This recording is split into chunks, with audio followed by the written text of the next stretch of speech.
Bom dia. Bom dia, professor.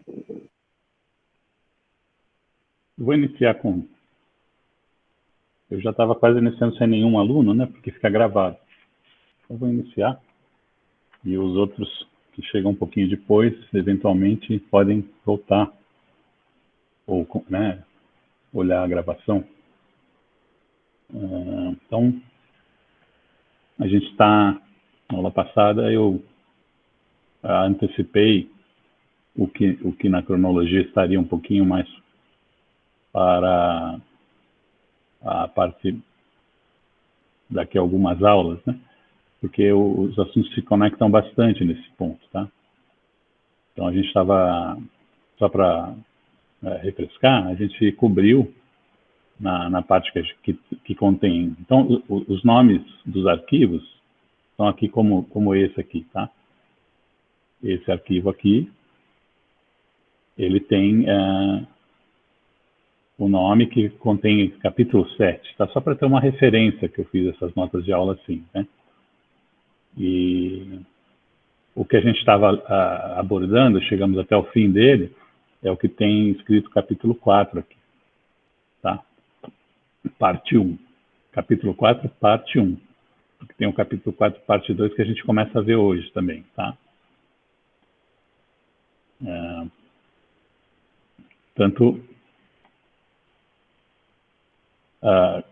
Eu cobri essa parte, veja, esse aqui tem 5 páginas apenas, né?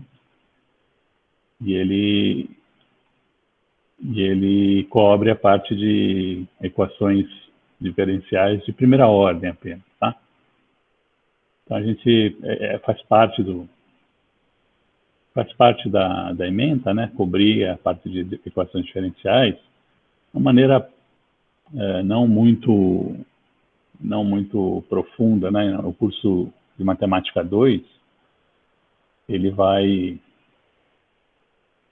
cobrir a parte do problema de alto valor, das equações, etc., com mais afinco, né? Nesse curso aqui a gente seria uma revisão, equações de primeira ordem, que eu já estou antecipando, tá? Então, aqui está o nome do arquivo para aqueles que não viram na última aula, tá? Então, basicamente, qual a conexão com diferenciais exatas? A gente mostrou aqui que a equação de primeira ordem pode ser escrita como dessa forma aqui, não é isso? Em particular, o que a gente pretende fazer aqui é transformar a diferencial não exata, né, ou não completa, numa diferencial exata, tá? Essa aqui é a parte da conexão, né? Então, dá para resolver equações de primeira ordem quando são duas variáveis, tá? Eu fiz o exemplo do circuito, da equação do capacitor com o resistor, tá? E eu deixo como exemplo para vocês terminarem, né? Ou talvez eu aborde ainda hoje, vamos ver. Tá? Então, revendo aqui, né, as equações de primeira ordem, né? Ordinárias, podem ser escritas, né? O y de x, você tem dy dx, com coeficientes aqui. Então, esse tipo de igualdade aqui, ele encerra uma ampla gama de equações de primeira ordem, né? E esse tipo de igualdade é equivalente a esse aqui, certo? É onde você vê que se essa diferencial aqui vista como uma função, né, uma diferencial sobre uma função de duas variáveis, possivelmente, se isso aqui for exato, ou seja, se esse tracinho aqui puder ser tirado da notação, né, você tem uma integração quase que imediata, né? Eu demonstrei isso ontem. A função φ, cujo gradiente dá mn, né? Cujo gradiente dá mn, ela te dá uma solução implícita, né? Que você pode, eventualmente, caso a caso, aí, explicitar o y como função da variável x, tá? E quem vai determinar essa constante é o problema inicial, que a gente chama, né? Ou de contorno, como você quiser chamar isso aqui, tá? Esse é o caso 2, né, onde, para o qual a diferencial é não exata. O que acontece? Essa condição aqui não é satisfeita. Tá? Então, você não consegue achar uma função phi de x e y cujo gradiente dê mn. Mn, só lembrando a vocês, são os coeficientes, né, que aparecem quando a gente põe a equação de primeira ordem dessa forma aqui. Tá? Então, retornar ao exemplo, não custa tanto assim, a gente retornar o exemplo da última aula, né? Qual era o exemplo, né? Era algo desse tipo aqui, tá?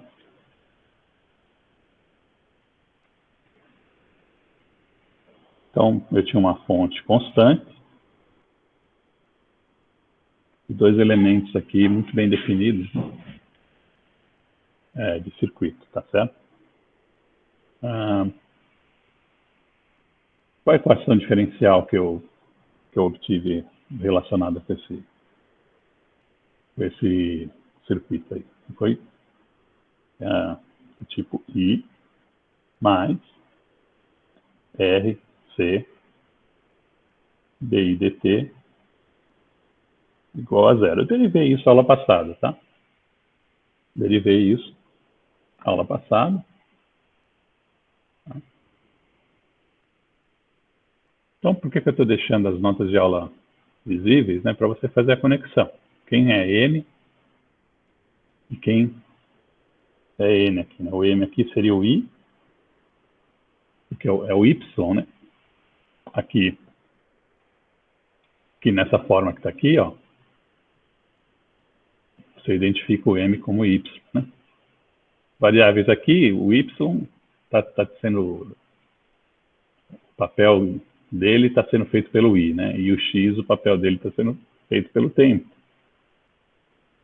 Então, o M é uma função de yx, ou aqui no caso seria de I, T, uma função genérica, que nesse caso eu identifiquei como I para esse problema, né?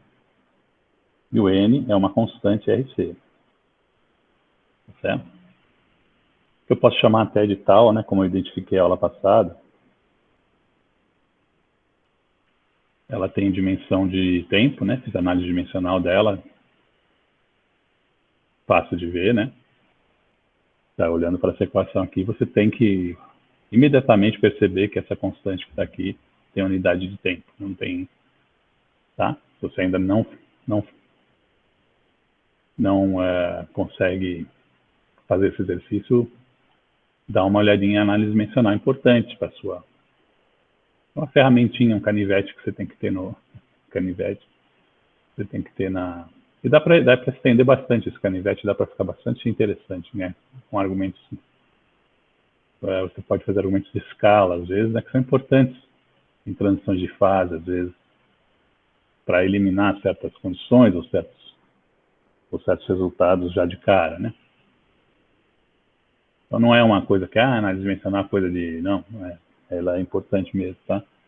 Então, esse aqui é uma constante do problema, né? Então, claramente, são essas funções aqui, nesse caso, se eu substituir na checagem, né? Qual que é a checagem?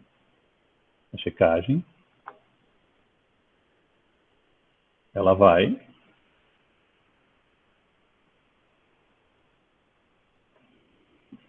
Deixa eu subir um pouquinho isso aqui.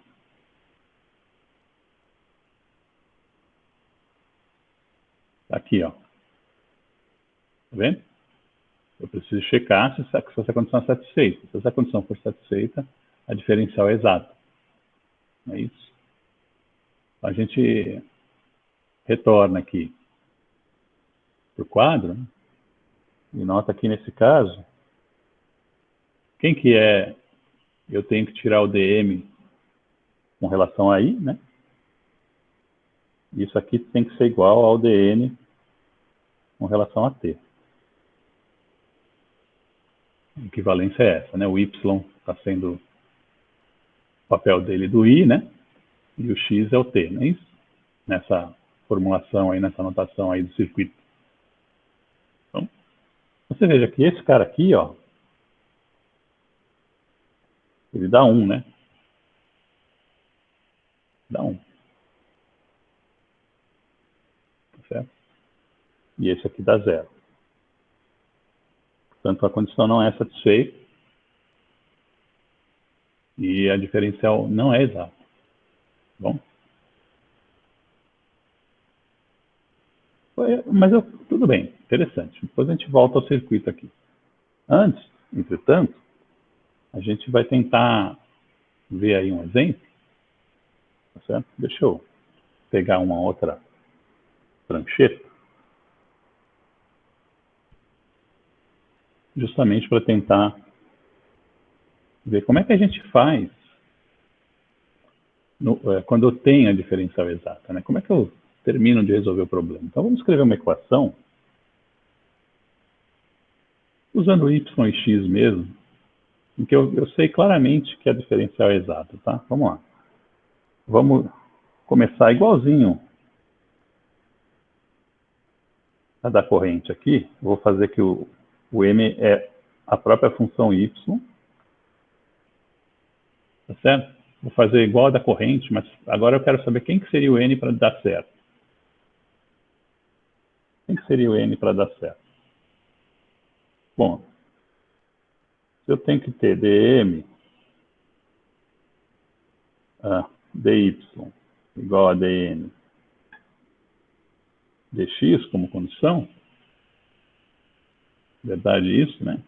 Eu sei que o lado esquerdo aqui dá 1. Isso aqui é igual a 1, né?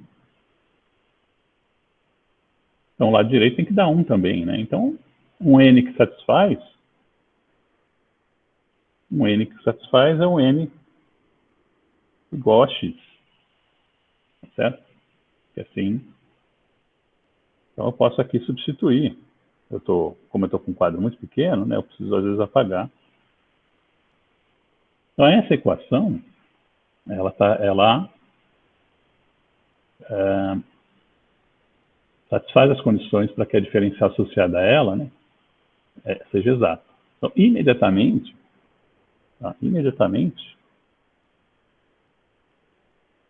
a função cujo gradiente está ao campo, que está associada àquela diferencial, tem essa propriedade. Ó. Isso é direto, não é isso? E qual é essa função? Bom, se você olhar para essa diferencial aí, eu vou colocar aqui embaixo. Ó. Como é que ela pode ser escrita como diferencial? Y dx mais x dy igual a 0, né? Mesma coisa, né? Isso aqui e isso aqui são equivalentes. Duas maneiras de escrever a mesma coisa. Olha, então, eu estou procurando qual φ? Eu estou procurando o φ cujo gradiente vale yx. Não é isso? Então, qual a função potencial que tem essa propriedade? Verifique que uma função possível, entre muitas, porque você pode adicionar uma constante, é esse produto yx aqui. Gradiente disso aí dá, né, então,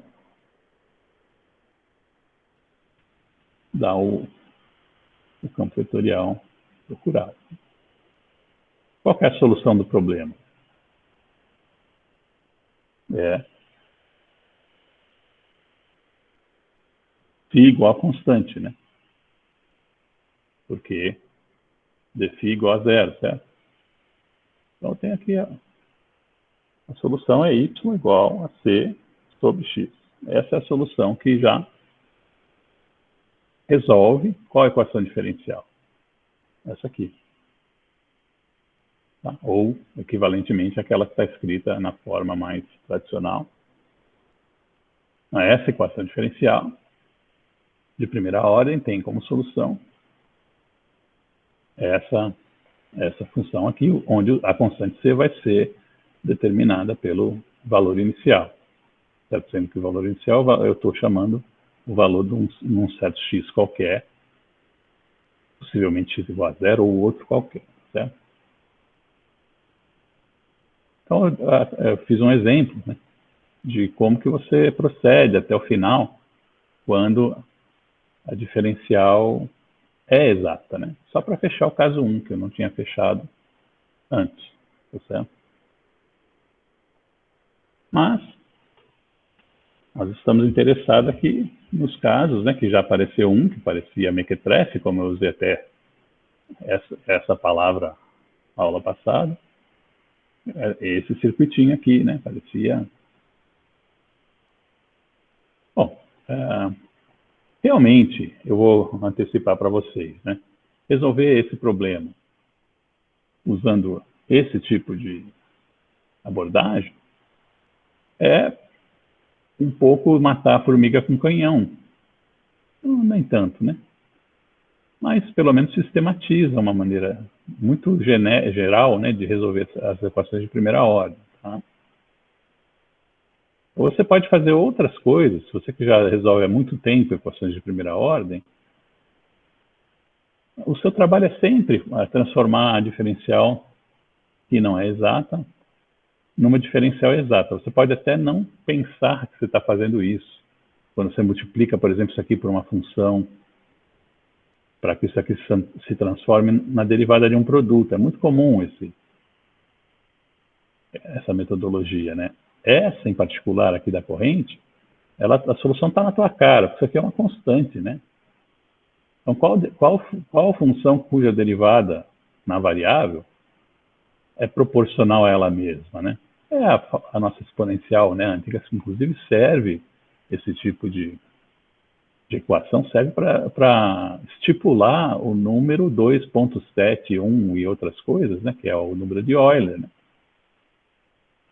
Tá certo? De todas as bases, não é, que definem as exponenciais, a base que tem esse número aí, né, irracional, 2.7 e outras coisas chamadas número de Euler, é a que soluciona todas as equações diferenciais em que você quer que a derivada seja proporcional à própria função.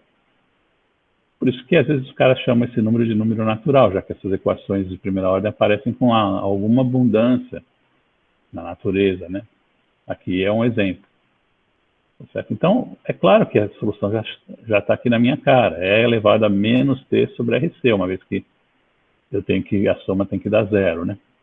Então, se eu derivo E elevado a menos t sobre RC, cai o menos RC, né? Embaixo, né, no denominador, e fica só menos I aqui nesse caso. Claro que tem que ter uma amplitude, um fator de escala, de unidades, até por análise dimensional, né? Como eu fiz a aula passada, e essa corrente inicial aqui, né, pode ser determinada se você disser, como eu disse na aula passada, quais são as condições em t igual a zero, por exemplo. Eu disse lá para você que o capacitor estava descarregado e que eu liguei a fonte ao circuito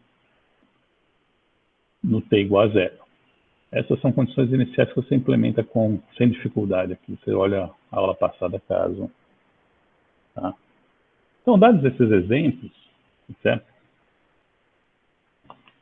Aí, primeiro, vamos fazer um exemplo mais geral em 3 dimensões. Tá? Que aí eu já não estou resolvendo equação de primeira ordem necessariamente. Tá? Não estou. Eu estou querendo realmente... eu vou usar um verbo aqui, né? Exatificar a diferencial. Olha só que verbo ruim, né? Essas diferenciais são chamadas de exatas ou completas, né? Eu poderia usar um verbo menos pedante, eu estou querendo completar a diferencial, mas esses verbos eu nunca ouvi usados assim, então cautela, né? Quando copiar as terminologias que o professor inventa na aula, né? Deixa eu apagar, então, isso aqui. Tem alguma dúvida até agora?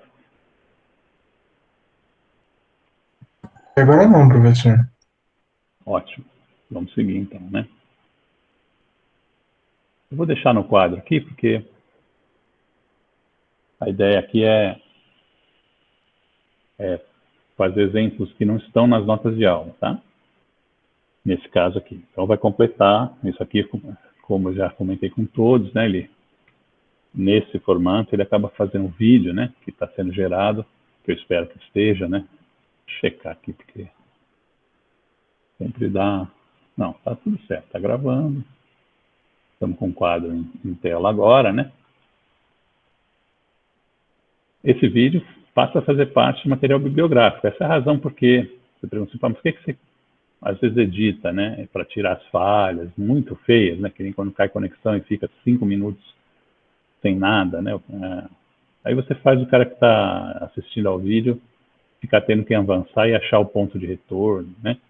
Então, a gente tenta, quando tem algum tempo, né? E não é tão difícil assim. Normalmente essas coisas são muito difíceis a primeira vez. Primeira edição que você faz e quer deixar... Quando você já fez a primeira vez, você meio que pega o jeito e vai, né? Certo? Enfim, e como tudo, né? Inclusive isso aqui que a gente está vendo aqui na aula, né? Então vamos voltar a um exemplo que a gente tem nos acompanhado, né? Que eu vou colocar aqui, que é o caso do campo vetorial não conservativo.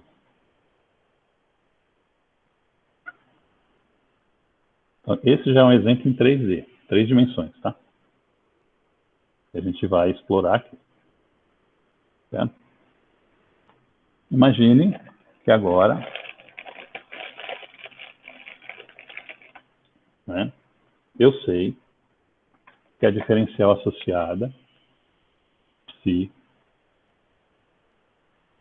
PR, não é exato. Não é exato. O que quer dizer isso? Isso quer dizer que ela depende do caminho. Então, para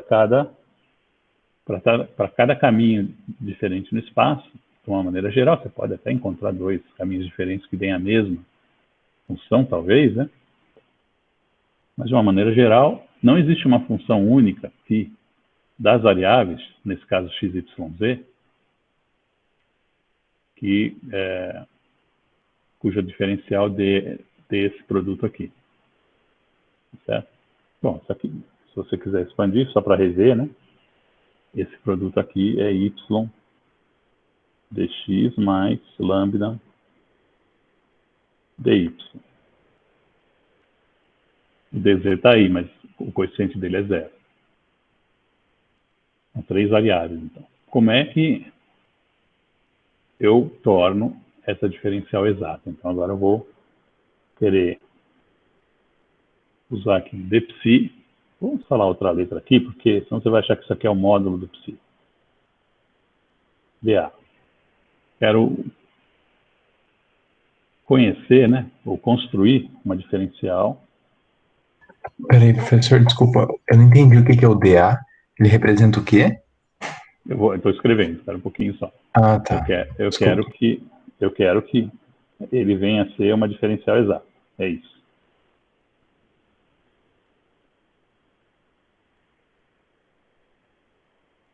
É isso. Tá? Claro, eu acho que a sua dúvida perdura ainda, né? Possivelmente. Que diabo é esse DA, não é isso? Sim. Ele é tipo. Não sei, na verdade. Ele é uma diferencial que eu multipliquei por um fator integrante, que é uma proposição. Eu quero que agora essa nova diferencial seja exata. Então, eu vou construir esse mi aí, esse mi de x, y, z, eu vou construir. Então, se eu estou construindo, eu posso escolher várias coisas no meio do caminho para que a diferencial seja exata. Então, a linguagem está querendo dizer alguma coisa, né? Ela está querendo dizer... Então, o que acontece aqui? Vou chamar esse aqui de m, esse aqui de n, como eu estou usando lá, né? E o do z, vamos colocar aqui, mais 0 dz, para deixar claro que eu estou usando no problema, o problema em três variáveis, tá? como é um exemplo, né? É meio evidente, mas se você tiver um outro problema para você resolver, você vai possivelmente ter que lidar com a terceira variação aqui, certo? Se isso aqui não for zero, né, que no caso isso aqui não é PO, né, cuidado, né? Vou botar um traço aqui para dizer que isso aqui é o zero, né? Vai ficar pior ainda, né, porque agora aparece o φ. É melhor deixar aqui, porque eu estou falando, né, que é o zero, né? É que é muito não usual você expressar uma coisa que é zero, né? Expressar, você não põe, né? Você deixa isso aqui sem, né? Na verdade, né? Mas está avisado, né? Volta o vídeo se você tiver dúvida, como sempre, né? Então, agora eu multiplico isso aqui por mi. Mi é uma função das variáveis originais, em princípio. Mas veja, o mi, eu estou construindo, como eu disse aqui, esse mi. Então, se eu estou jogando ele em cima do meu problema, ele é meu. Ele vai ter a dependência e o jeitão dele vai ser a conveniência minha. Ou seja, qual que é a meta aqui? É deixar essa diferencial exata. Bom, a meta pode ter outras submetas subliminares. Aí depende de caso a caso que você pode querer, você é o diretor desse problema, entre aspas, você pode querer construir o MI dependendo só de Y, por exemplo, por alguma conveniência extra, ou só de Z, tá? Mas isso é outra história. Aqui nós vamos tentar, né, a meta principal é transformar a diferencial que não é exata em dA, que é uma nova diferencial, que eu dei o nome de dA, eu que dei esse nome, e que vai ser exata. Tá? Então, se ela vai ser exata, ela vai satisfazer que condições? Então, a nova diferencial, vamos expressar aqui, ela fica assim, ó, mi m dx, que eu multipliquei por mi a outra. Então, é uma coisa simples que eu estou fazendo aqui, apesar da linguagem. Mais mi vezes p dz, onde m e np são os coeficientes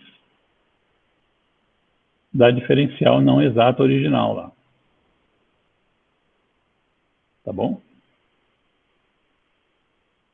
Bom, agora essa eu quero que seja exata, a outra não é. A outra eu já verifiquei que não é, porque ela já falha no primeiro teste, né? Del m, del y, dá 1. E del n, del x dá 0. Parecido, inclusive, com o problema bidimensional da corrente, que eu tinha, que o n era uma constante e o m era o próprio y. Muito parecido essa parte aqui. Né? E agora o p é 0, mas agora eu estou aplicando para 3 dimensões. Quais são as relações que eu tenho que checar agora? Para que o A seja exato. Que, por exemplo, esse cara aqui com relação a y, que ele está no x, ó, seja igual a esse que está no y com relação a x. Certo?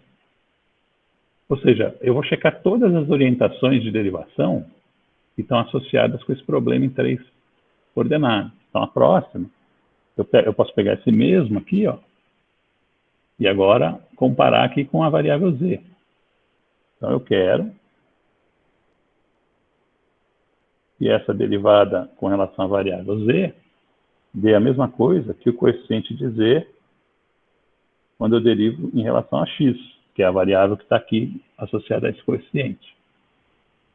Por que essas igualdades se impõem para uma diferencial exata?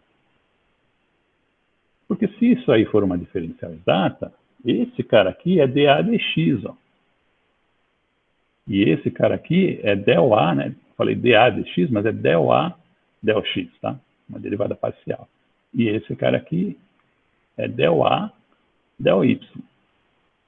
Isso aqui vai virar del 2A del y del x, e esse aqui vai virar del 2A del x del y. Ou seja, ele vai ser uma derivação da função A, que eu estou presumindo que vai existir, uma função definida no espaço inteiro menos exceções, que eu já pus até uma ressalva no outro vídeo, né?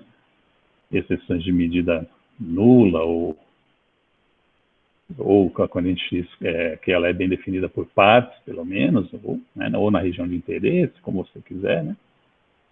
Então, existe uma função A de x, y, z,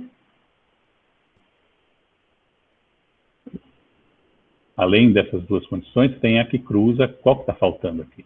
Algum de vocês me diz.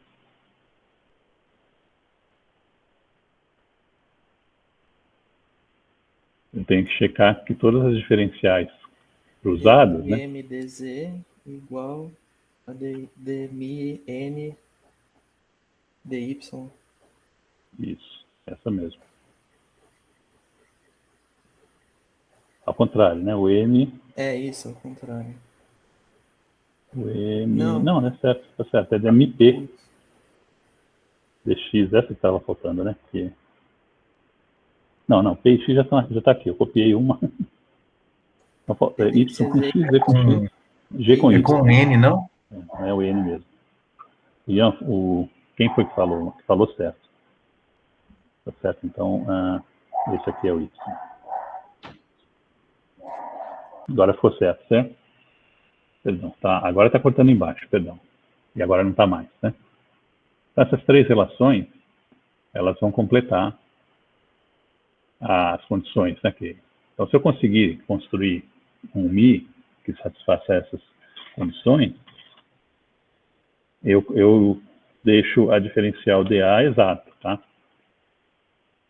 Bom, então, o que a gente tenta fazer?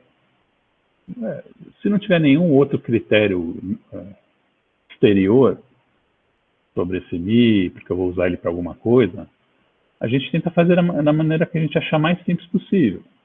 Possivelmente, às vezes, não é único, né? Mas agora, veja você, aqui, vamos lembrar aqui do lado, tá? O M, nesse caso, quanto que vale? É o próprio Y, né?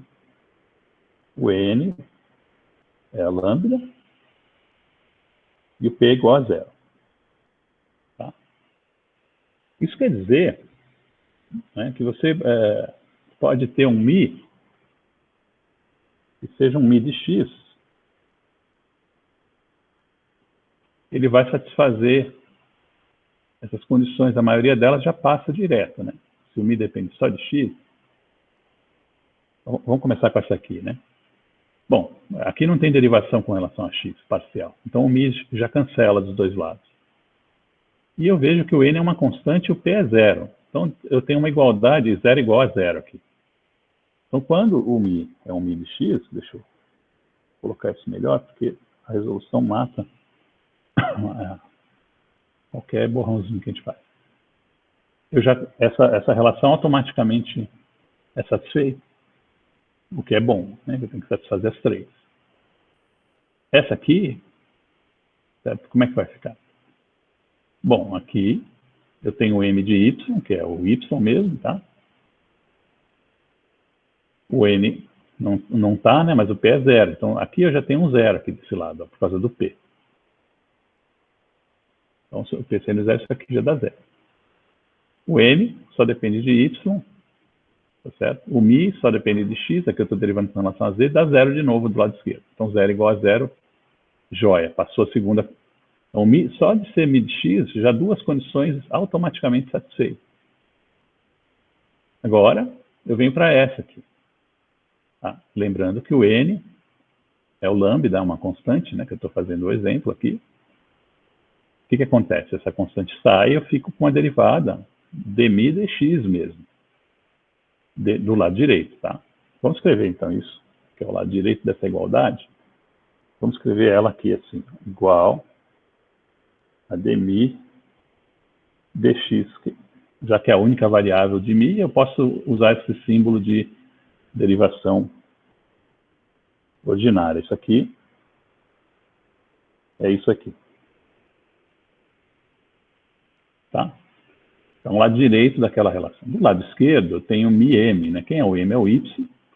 O mi só depende de x, eu estou derivando com relação a y. O mi só depende de x, ele pode sair da derivação, portanto. E eu vou derivar o m com relação a y, que dá 1. Então, o resultado aqui do lado esquerdo vai ser mi mesmo, né? Que saiu da derivação. Mi. Então, isso aqui é o resultado que você tem. Ups. Aqui, tá?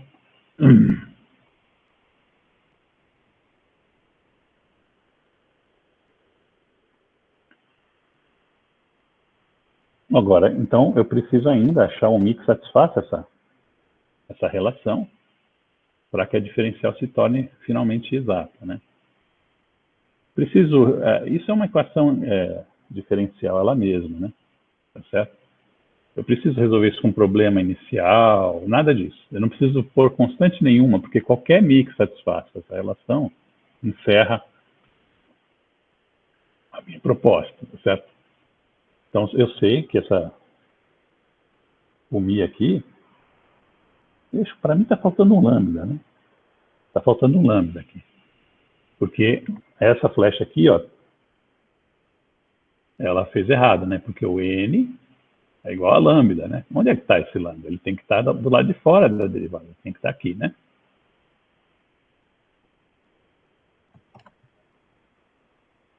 Então vamos colocar esse lambda para não ficar errado, né? Espremer esse lambda aí. Agora está correto, né? Mas veja, qual que é a solução para esse tipo de problema? É uma exponencial, né? É elevado a x sobre lambda. Certo? Esse é o Mi de x. Professor, Diga. mas por que é uma exponencial necessariamente? Porque como é que é a derivada? Qual função que derivada dá proporcional a ela mesma? Né? Então, esse problema aqui, eu vou colocar embaixo aqui. Deixa eu subir um pouquinho. Eu posso um pouquinho agora, né? Esse problema aqui, eu vou colocar aqui, né? Ele é a mesma coisa que uma função de x cuja derivada em relação à variável é igual a 1 sobre lambda ela mesma. Tá certo? Em outras palavras, a função é proporcional a ela mesma, não é isso? Qual que é a função que você consegue que dê isso? Seno? Não. Seno, se você derivar, vai dar cosseno. Certo? Cosseno, se você derivar, dá menos seno. Você vai procurando. Se você quiser resolver por séries, isso aqui, você vai ver que a tua série vai fechar em cima dessa função. Qual que é a dica para isso? Qual que é a dica para isso? Né? A dica começa, isso deve ter começado lá com o Euler, ou antes até, quando você tenta derivar uma potência, que não seja, que o A seja qualquer número real e não necessariamente o E, que é 2,71, né? Assim. Não necessariamente o E. Quanto que dá essa derivada aqui? Como é que você faz? Você pode usar o conceito de limite, né? A de x mais h menos a de x sobre h quando h tende a zero. Você precisa trabalhar em cima disso aqui. E os matemáticos lá do século XVIII ou XVII, né, estavam trabalhando, já tinham isso aqui estipulado. Você trabalhou isso aí em cálculo 1, né? Teve a chance, pelo menos. Agora, olha aí você, no seu celular, se você puder, ou você que está com o computador, eu tenho medo de derrubar de novo a conexão. Olha para mim quanto que dá isso aqui. Dá um LN. Eu acho que eu sei quanto que dá de cor, mas faz tempo que eu não uso isso aqui. A gente, em ciências naturais, usa muito o E mesmo. Né? Uma base qualquer A, que é um número real, dá outro resultado. Já olhou? Eu vou propor, olha, eu vou chutar, antes de você falar, eu vou propor essa solução aqui.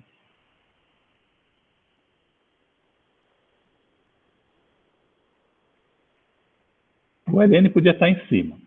É evidente que para o número A sendo igual a E, isso aqui dá 1, né?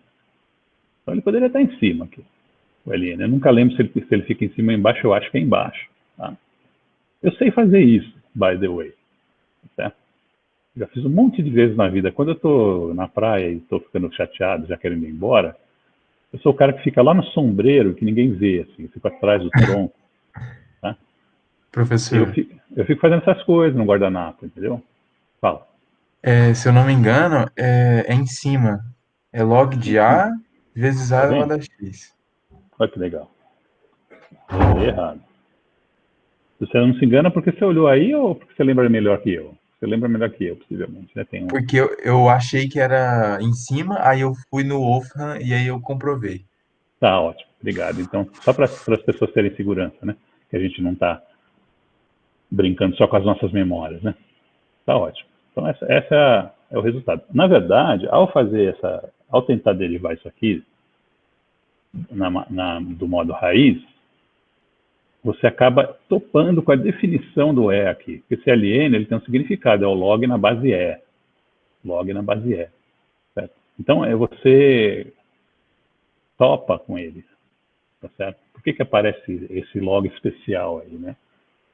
Ele é simplesmente a base de todas as infinitas bases, se são números reais A, ele é justamente aqui da 1, né? Quando A igual a E, então o E é um número, esse número aqui, né? Que é um número irracional, que é a solução desse problema. Você pergunta qual a função. Por que eu comecei com essa história aqui? Porque o Ian, acho que não sei se foi o Ian, perguntou, olha, por que essa função é a solução dessa equação aqui, tá? A gente está no curso de Física Matemática, então é pertinente a gente explanar isso aqui, né? Tá bom? Então, tá bem colocado, não precisava de tanto, talvez, eu sei, mas a gente faz mesmo assim. Tá? Vamos então continuar, né? Ainda tem bastante tempo. Então, voltando aqui, deixa eu então, abrir um pouquinho mais de espaço. Então, aqui foi uma explicação breve, né? Por que essa função é a solução desse problema. Não é a única. Eu posso multiplicar por uma constante aqui, ó. Posso multiplicar por uma constante que continua sendo solução. Tá? Então, quando você tem um problema físico, em geral, você vai pôr essa constante aqui, porque você tem que, inclusive, o μ sendo uma quantidade física, tem que ter a mesma unidade. E é elevado a isso aqui, não tem unidade de nada, né? Na física. Tá certo? Então, fique só atento, né? Em que, com esses detalhes, tá?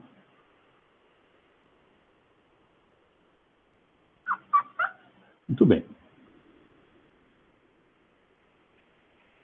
Tá, então, achei o fator integrante que se presta ao que eu queria. Não pus constante aqui, porque, como eu disse antes, qualquer fator integrante mais simples possível que eu achar. Oi, Mariana, você ficou desconectado? Eu fechei sem querer. Tudo bem, tá gravado, né? Depois eu vou ter que editar isso aqui, porque ficou com uma pausa, né? Se cair de novo a conexão, a gente espera um pouquinho, né? Porque agora acho que eu aprendi como é que reconectar o mais rápido possível, né? A gente tem que recarregar a página, ele deixa você entrar e ainda continua gravando, tá certo? Acho que a plataforma prevê esse tipo de ocorrência, né? Pelo meu entendimento. Então, o que acontece agora? Voltando ao problema original, que é deixar essa diferencial exata, certo? Eu achei quem é dA. Vamos substituir aqui, ó, né? Aqui o M é Y, o N é lambda e o P é zero, tá? E vamos escrever o dA, certo? Como que é o resultado, né? Então, o dA, aqui no cantinho, né? Vou chamar um pouquinho para cá e subir ainda um pouco mais. O dA, então, vai ser igual a E, a x sobre lambda, vezes o dφ, que é não exata, tá o tracinho aqui, né? Deixa eu novamente, deixa eu tentar eliminar todos os borrões para deixar a resolução melhor, né? Que aí, nesse caso do psi, que eu tenho exemplificado, é a x sobre lambda,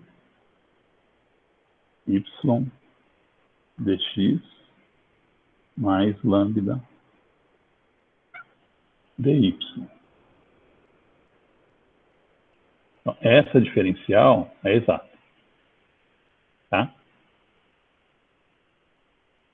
Bom, a partir daqui, se você quiser achar... Vamos supor que isso aqui fosse um problema de achar solução de equação diferencial em duas variáveis. Tá? Imagina um problema equivalente, que eu tenho só realmente o x e o y. E aí eu posso associar uma equação de primeira ordem. dy dx, m mais n dy dx igual a zero, não é isso? Qual que seria a solução? Bom, a solução é dada por essa condição, dA igual a zero, tá certo? O que leva a A de x e y constante. O que é uma solução y de x, tá? Nem que seja implícita, mas é. Então, o que você faz? Você acha o A cujo gradiente dá essas duas funções aqui, né? No x ela dá y é elevado a x sobre lambda, e no y ela dá lambda é elevado a x sobre lambda. É fácil de fazer. Né? E aí você está com a solução da equação diferencial de primeira ordem. Tá? Mas nesse caso, como é um problema em 3 dimensões, eu estava só querendo deixar a diferencial exata. Tá? Então, vamos seguir aqui. Esse foi uma sequência de exemplos. Foram uma sequência de exemplos aí do capítulo 7, do que eu estou chamando de capítulo 7, não é verdade?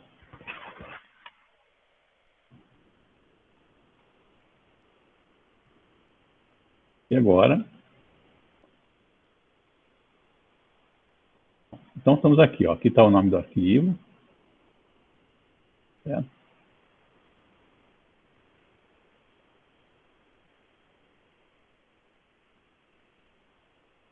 E aí você vai ver um resumo. Isso aqui é um resumo, né? Tem só 5 folhas.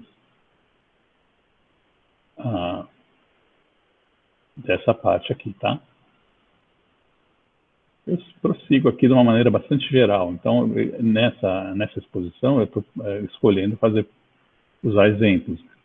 Para ir deixando as coisas mais claras, enquanto você vai pondo exemplo. Depois, quando você relê essa parte mais genérica, aí você entende um pouquinho melhor também, possivelmente, tá? Antes de passar para a continuação do que a gente chamou de capítulo 4, né, no nome do arquivo, aqui, ó, tá vendo? Quando aparece CAP 04 aqui, né, parte 1, eu terminei essa parte, cobrindo todo o conceito de diferencial exato. Eu vou falar um pouquinho mais do problema da termodinâmica. Qual que é esse problema? E o que o Clausius, afinal de contas, percebeu? Eu vou colocar ele como exemplo de um problema de duas variáveis, que é mais simples. Então, quais são as variáveis que eu vou escolher? Pressão. 3, na verdade, né? Pressão, temperatura e volume. Mas, quando você tem 3 variáveis de uma equação de estado, você tem, na verdade, 2 variáveis livres, não é isso? Que a gente presume que as substâncias têm equações de estado, tá? É uma presunção, mas que se verifica, precisam ser determinadas experimentalmente, via de regra. Então, por exemplo, uma substância que tem uma equação de estado que você conhece, uma substância hipotética, né, uma idealizada, é o gás ideal, né? O gás ideal que é o famoso PV igual a nRT, ou PV igual a KB, né, NKBT, dependendo da unidade que você quer. O que é grande, o que é pequeno no seu problema, né? Tá certo? Então, esse é um dos exemplos, tá? Daí você tem também substâncias em que você corrige a equação do gás ideal. É isso. Então, só para revisar um pouquinho, vocês possivelmente já fizeram Física 2 ou Física B, no caso, que é o que vocês fazem, né? A maioria de vocês, pelo menos, tá? Então, o cara que deu esse curso deve ter coberto com muito mais amplitude, né? As coisas que eu estou falando aqui, né? Então, como eu estou preparando o terreno, então eu vou colocar a questão e outra, eu vou avisar você que eu estou também fazendo, como sempre, fazendo as coisas de meio de improviso aqui, né? Mas eu vi ontem, né? Como é que faz, talvez eu lembre Se eu não lembrar, a gente vai corrigindo e tropeçando, mas é porque é legal. E você vai entender por que eu estou usando justamente esse exemplo para puxar já o capítulo 4 num conceito de circulação. Tá? Primeiro, deixa eu te lembrar aqui.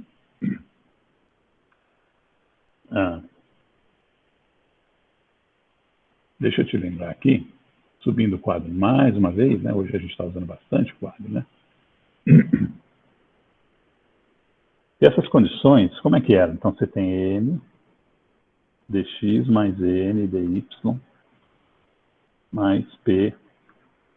N e MP são coeficientes, tá? Eu quero que aconteça o seguinte, dm dx é igual, perdão, aqui não é dx, né? É dy. Estou começando com yx, dm dy igual a dn dx, né? Eu quero que dm dz seja igual a del P del X, e eu quero que del N del Z seja igual a del P del Y, tá? Se eu tiver essas três condições, eu tenho uma diferencial exata. Mas olha o que está aparecendo aqui, né? Na minha frente. Vamos fazer o seguinte, vamos tirar esse M, vamos tirar esse N, vamos tirar esse P daqui, vamos mudar a notação, tá? Vamos usar aquela notação que eu tinha usado desde o começo com o psi e suas componentes, tá? O que é isso aqui? Isso aqui é aquele psi escalar dr. Lembra que foi o início da nossa conversa. Eu só estou mudando a notação. Vou chamar de MNP, que é comum. Eu usei esse MNP. Por que eu tirei do chapéu MNP? Porque se eu abrir um livro de cálculo, ou mesmo o paper lá do Euler, que começou com isso, né? Isso é século XVIII, tá? Tem 250 anos atrás. Eles usavam MNP, que, tá certo? Então, eu só estou construindo aqui as coisas do curso numa linguagem que possa parecer um pouquinho mais familiar quando você for consultar a bibliografia que não seja as minhas notas de aula, né? Aqui é Y, né? O M é o X, tentando substituir aqui.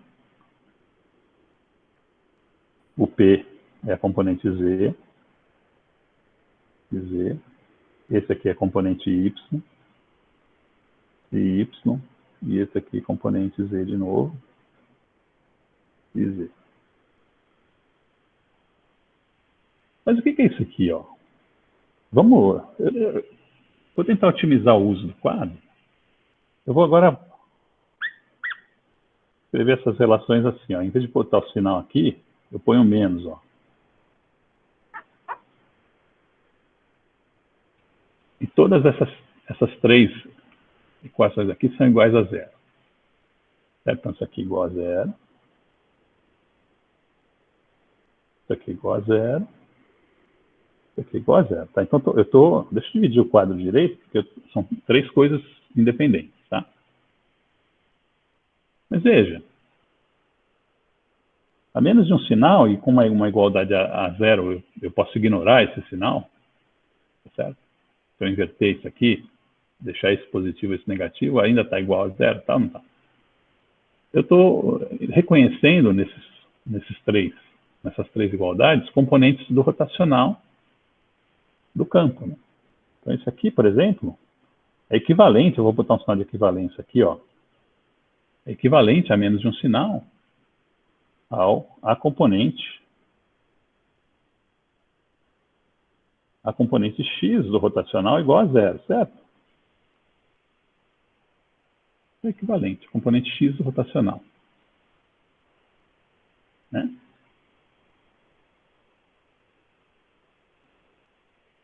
Certo? Está errado, né? Qual componente do rotacional que é essa?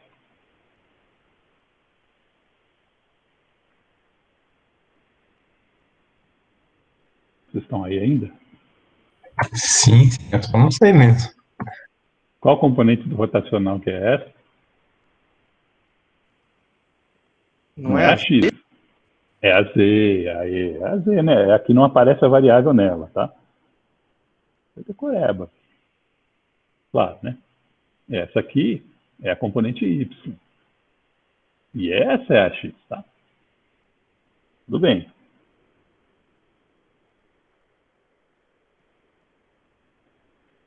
Então tem uma equivalência aqui, né? Menos de um sinal. Eu não estou me preocupando com o sinal, porque o sinal precisa, para que exista a igualdade em vez da equivalência, né? Você precisa trabalhar o sinal, afinal de contas o sinal tem uma regra, né, de permutação cíclica, né, mas é um detalhe, porque como a igualdade é zero, é o que eu te falei na aula passada, né, o zero, ou ele te mata de vez ou ele resolve a sua vida, que no caso aqui está resolvendo a vida, tá certo? Então essa aqui tem uma equivalência aqui também, tá? Então veja, parece, quando eu tendo essa análise para 3 variáveis, né, parece que quem está aparecendo, mesmo no plano, quando você tem só 2 variáveis, você tem também essa relação com o conceito de derivação com produto cruzado, com produto vetorial. Né? Então, existe essa relação. Tá? Então, a partir daqui, como a gente já conhece o que é o rotacional, eu não precisaria falar do exemplo de termodinâmica, porque o Clausius percebeu a relação em 2 variáveis, no caso, né, com uma relação em 2 dimensões que o Cauchy tinha estabelecido, que é o teorema de Stokes, em 2 dimensões, tá? Que é o primer do teorema de Stokes. Né? Eu vou apagar, porque se eu puxar o quadro para baixo, então vamos puxar para baixo, acho que vai dar bastante espaço. Tá? Vamos puxar para baixo. Tá certo? Assim fica aqui, se eu quiser subir e mostrar alguma coisa de novo, ele está lá. Tá? Tá certo? Então, eu vou fazer o seguinte, eu vou fazer melhor, ok? Eu vou recomendar a leitura do artigo do professor Mário Oliveira. Deixa eu procurar aqui, deixa eu abaixar o quadro aqui, e a gente pode tentar fazer uma busca.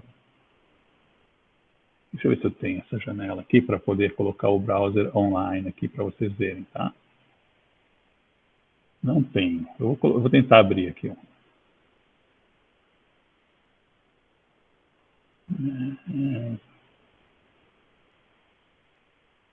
Não. Então, vamos tentar buscar um artigo que fale disso, tá? Que fale disso. Daí eu mostro aqui para vocês. Vamos lá. Eu vou abrir aqui, então, qualquer livro aqui. Não é esse, não é esse. Eu estou mexendo aqui no estúdio, tá? Ok.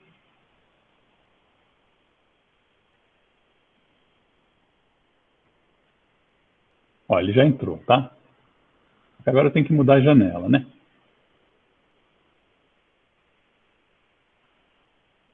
Entrou desalinhado, né? Em cima da minha cara, mas tá aí, certo? Não tem problema não. A gente não precisa perfeição. Depois eu vou apagar essa janela aí mesmo, né? Tá todo mundo vendo o Google aí? Sim, sim. Aham. Tá, obrigado. Foi pela resposta, pelo feedback, né? Então aqui eu vou digitar aqui, ó, bem, né? Vou botar... Nossa, agora eu especifiquei demais, hein? Pera aí.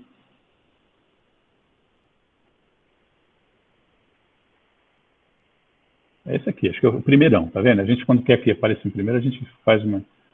Já sabe o que quer, né? Fica fácil, né? Esse artigo, se você... Eu ponho o link para você, né? Ele está aqui, vamos pegar ele inteiro, né?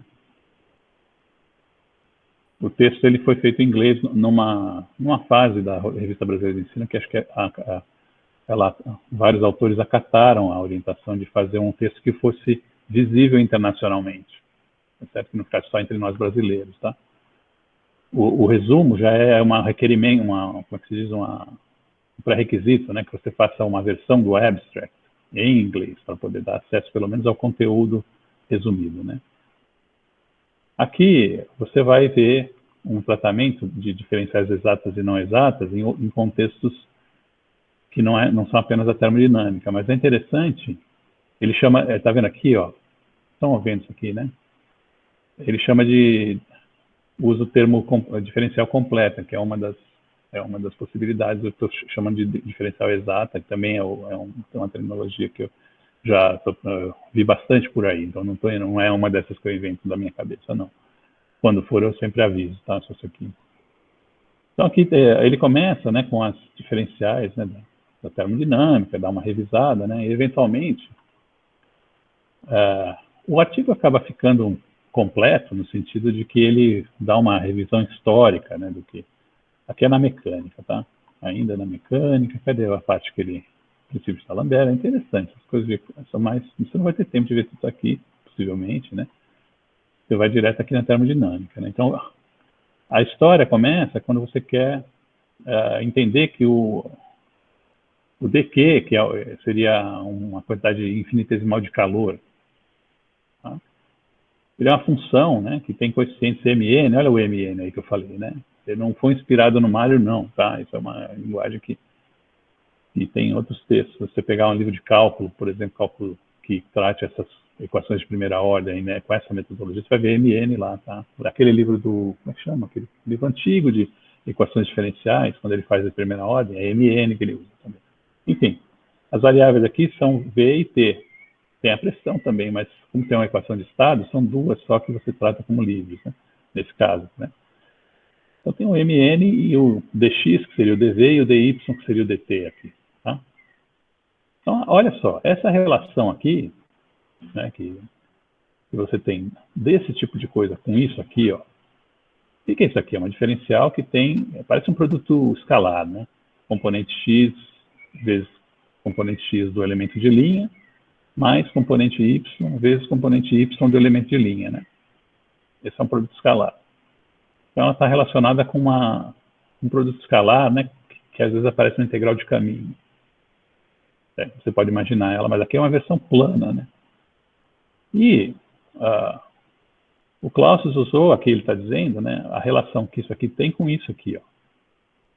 Veja que aqui acontece justamente aquela igualdade, né? Aqui, ó, a derivada da parte de x com relação ao y, né? A derivada da parte de y com relação ao x. Não é isso? E aqui tem um elemento de área, dv, dx, dy, dx, tá? Elemento de área, né? Tá certo? Essa relação, ela estava estabelecida pelo Cauchy na mesma época, né? Isso ele vai falar aqui, ó. Em algum lugar aqui, ele vai dizer que, né, o Cauchy tinha estabelecido uma relação para o plano entre uma integral, né, num caminho onde você tem um produto escalar, x dx, y dy, né, escalado. Tá? Então, essa igualdade acaba sendo, essa conexão, né, acaba sendo colocada a partir da igualdade de Cauchy da época, né, que o Clausius usou isso aí, tá? A ideia é demonstrar que o dq tem que ser uma diferencial não exata para que o trabalho seja uma diferencial não exata. Isso era sabido, tá? Hoje em dia você pode motivar a discussão de uma maneira um pouco mais... Hoje em dia não, mesmo naquela época poderia, né? Você sabe que o calor, né, a variação de calor é uma quantidade, uma diferencial não exata, porque você sabe que a troca de calor, que é a integral disso aqui, quando você integra o dq, você tem o calor total trocado num processo, certo? Essa troca depende de como o processo acontece, isso é um pouco evidente, né? Se você fizer um processo adiabático que não há troca de calor com o meio externo, a coisa vai... a quantidade de calor trocada é uma. E se você fizer isotérmica é outra, né? Então, isso é uma coisa muito prática, muito, muito ampla, né? Então, a gente já poderia postular, usar até como axioma, que o calor é uma diferencial não exata, porque ele é mesmo, depende do caminho, né? Quantidade de calor trocada, né? Trabalho realizado também. Tá? Entretanto, a energia interna, que é a soma dos dois, não, é uma diferencial exata. Então, são esses problemas aqui que eu vou deixar esse artigo como leitura para você. tá certo? Então, quem sabe eu não suba com uma atividade, tá? Eu tô para subir as atividades. Eu dei uma segurada porque ontem era, perdão, deadline, né? E aí, vocês tinham que entregar, então eu não queria atropelar, tá certo? O que o Clausius fez? Só para resumir aqui, né? Porque aqui o artigo é mais amplo, ele dá contexto histórico, talvez vocês gostem. A ideia é achar um fator integrante, que eu acabei de conversar com vocês o que é, né? Para tornar o calor, né, o dq do calor, uma diferencial exata. Tá certo? Não é que a ideia, por que você quer fazer isso, né? Na verdade, essa ideia aparece, já estava aparecendo, o Clausius percebeu. Mas o que acontece, né? Se você fizer processos diferentes, em substâncias diferentes, que têm equações de estado diferentes, você tem fenômenos que são descritos por equações diferentes, né? Então, você esperaria, com esse procedimento que eu acabei de descrever aqui, de encontrar o fator integrante, para tornar diferencial exato, que é uma coisa possível em duas variáveis, dá para demonstrar que sempre existe. Inclusive, dá para fazer teorema demonstrando que sempre existe em duas variáveis, dadas certas condições sobre a função, obviamente, né? Sobre a função original, tá certo? Você consegue sempre, entendeu? Então, qual que é o que estava aparecendo que o Clausius percebeu? Que, para todos os processos da termodinâmica, tem o mesmo fator integrante, que é 1 sobre a temperatura, a forma dele, funcional. Tá certo? Então, isso foi uma percepção importante, porque ela, na verdade, é praticamente um enunciado da segunda lei da termodinâmica. Tá certo? Ele percebeu isso quando ele foi avaliar o princípio de Carnot, que era um princípio baseado nas outras enunciados da segunda lei mais velhos, né, que diziam que nenhum processo pode acontecer cujo único efeito seja extrair calor de uma fonte quente e gerar trabalho, não é isso? Esse é um enunciado mais antigo que tem, né, que era verificado por observação, tá? Então, esse resumo oral do espírito que tem por trás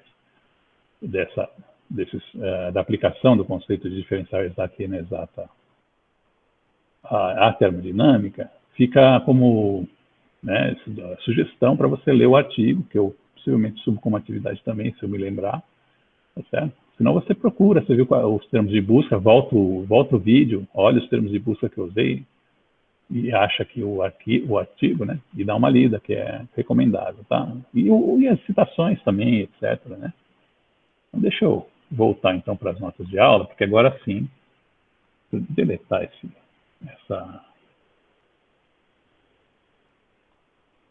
elemento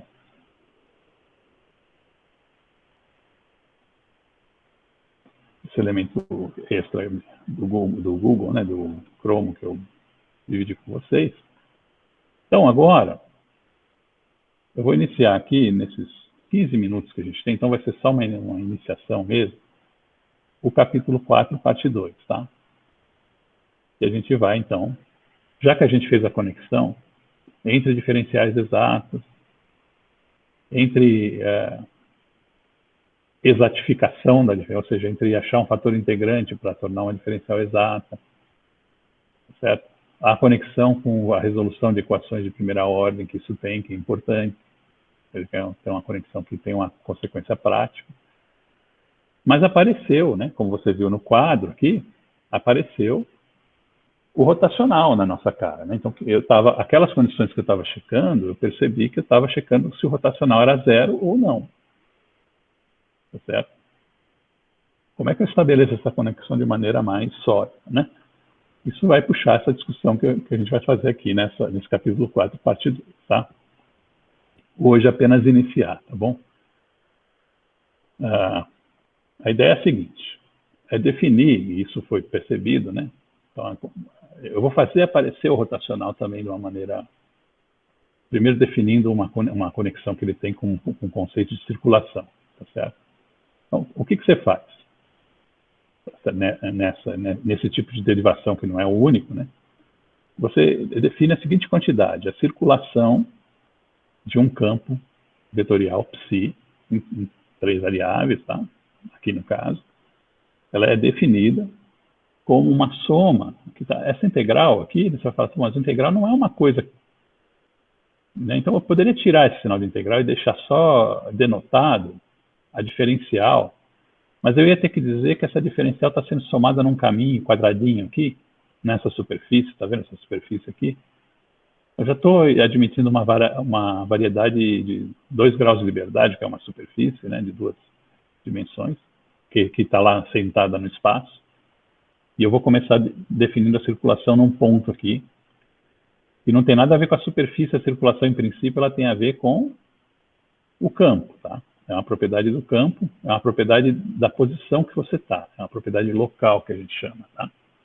Mas eu vou usar a superfície como para poder me referir, né, a pelo menos um plano tangente ou uma superfície tangente ao ponto que eu estou aqui, para poder me referir ao elemento de área ds, que é uma área infinitesimal, que está aqui assim, você pode pensar no plano tangente, tá, ou nessa superfície. E você está fazendo, então, uma integral de caminho num caminho bem pequenininho aqui, bem pequenininho, tá? E num ponto que não há nenhuma descontinuidade, ou a derivada não está definida, nada disso, tá?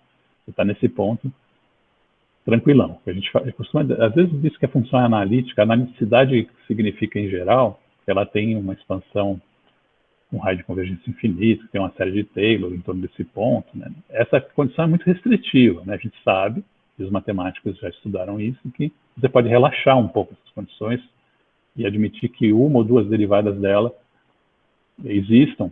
E ainda se você, então, inclui, assim, muitas outras funções que estariam excluídas se o critério fosse só analítico, mas a gente, por, como é que se diz, ficar na defensiva, diz que é analítico, mas você saiba disso, né? Saiba que você pode, caso a caso, avaliar ou reavaliar essa condição para uma menos restritiva, tá? Muito bem. Então, está definido isso aqui, o limite para um caminho muito pequeno, para ser tendendo a zero, dessa integral de caminho sobre um elemento de área pequenininho, é o que a gente chama de circulação. Tá? É o nome que tem. Aí você fala, mas por quê? Tem alguma razão intuitiva? Pode ser que sim, né? Porque a integral que você faz sobre um caminho orientado, né? Então aqui você usa a regra da mão direita para orientar esse caminho, tá? Ela tem uma coisa que a gente já aprendeu desde criança a ver com circulação, né? Como se tivesse um fluido aqui e ele estivesse circulando na mesma direção que eu estou fazendo a integral, então isso aqui deve maximizar a integral, porque todos os elementos de linha da integração vão estar ao longo do próprio componente do campo, né? Então parece que você realmente é uma maneira de medir o quanto que um fluido circula, por exemplo, se for um fluido, né? Mas é uma propriedade atribuída a campos de uma maneira geral, tá certo? Então ela não precisa ter, como tudo que eu tenho visto aqui, essa conexão com a intuição geométrica, mas se você quiser, talvez seja essa a justificativa do nome, inclusive, tá bom? Então, vamos estudar como é que eu posso expressar, né? A circulação tem uma regrinha aqui para você conectar a orientação que você tem com a área. A área agora é um vetor orientado, tá? Então, esse elemento de área, veja que tem uma flecha em cima aqui. Então, ele é uma área vetorial, que a gente já viu qual que é o conceito, né?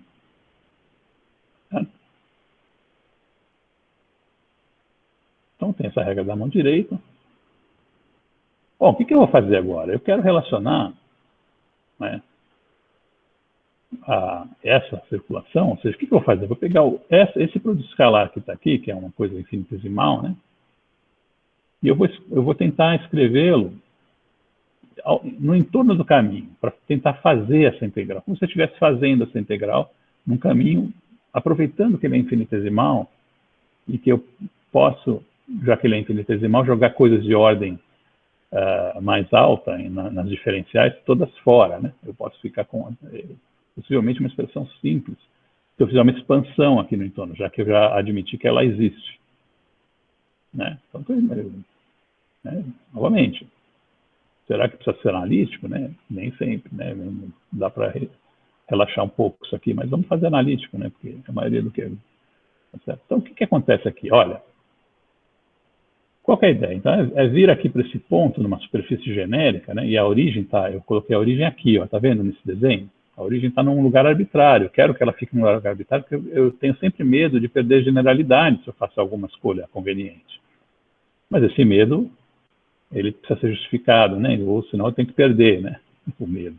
Então, veja, está aqui a posição, né, R, né, sobre a qual eu estou trabalhando aqui, a posição desse objeto, que é um elemento de área infinitesimal, sobre uma superfície, tá bom? Agora, o que eu vou fazer? Tá certo? Veja, como eu estou trabalhando produtos escalares, isso aqui é um produto escalar, não é? Não? Então, eu vou usar um conceito que eu bati muito agora nas aulas anteriores, tá certo?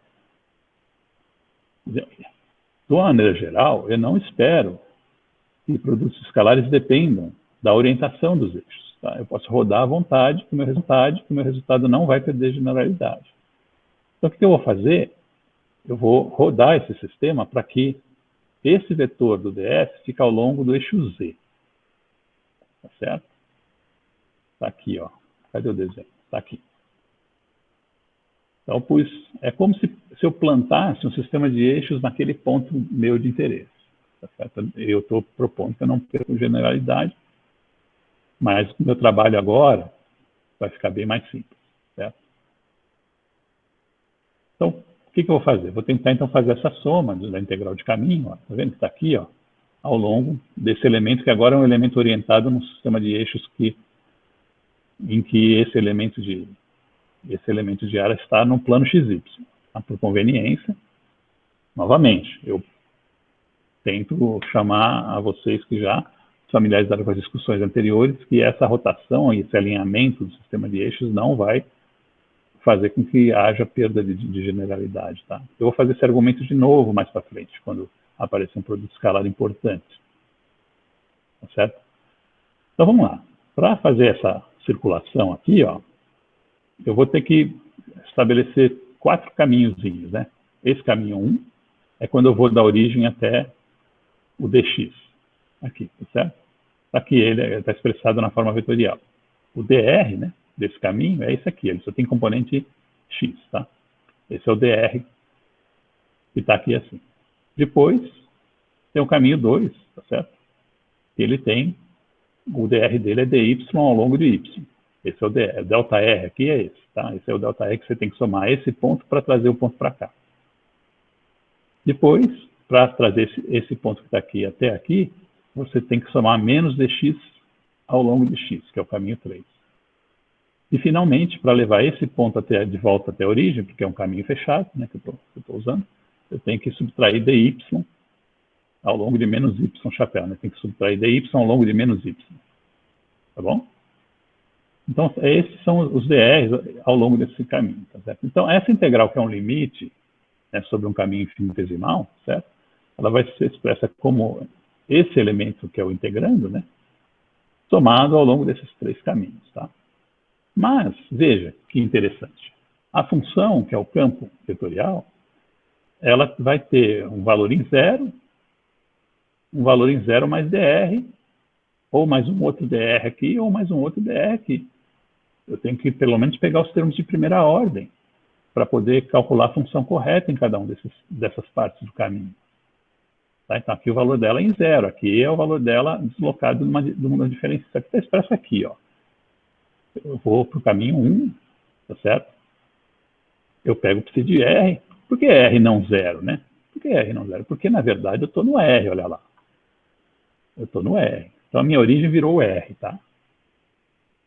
Eu estou com o meu plano XYZ sentado bem aqui em cima com o Z ao longo do ds. Então, a única coisa que você poderia objetar aqui é que eu alinhei o Z com o ds, que é uma rotação. E como eu estou com produtos escalares, eu já refuto isso. Eu falo, não, produto escalar é invariante por rotação. Então, se eu fizer nesse sistema de eixo, eu estou bem. Eu não estou perdendo generalidade. Mas eu ainda estou, eu não pus o 0 aqui, eu pus o R aqui. É um artifício, né? Isso não vai se reproduzir no fato que eu não usei R igual a 0 aqui, quando eu saio desse pontinho que está identificado como origem nesse sistema de eixo. Tá certo? Eu uso o psi de R. Tá certo? Aí eu venho para cá, ó. Tá certo? Agora eu tenho que usar psi de R mais o dr, que é o dr1 aqui, ó. dr1, que é dx, x chapéu. Está aqui, ó. Então agora eu estou com o valor da função aqui, ó. Está aqui o valor da função. E o produto escalar, né, vai ser com o dr que vai acontecer, que é o próximo dr, que é no caminho 2 agora. Tá?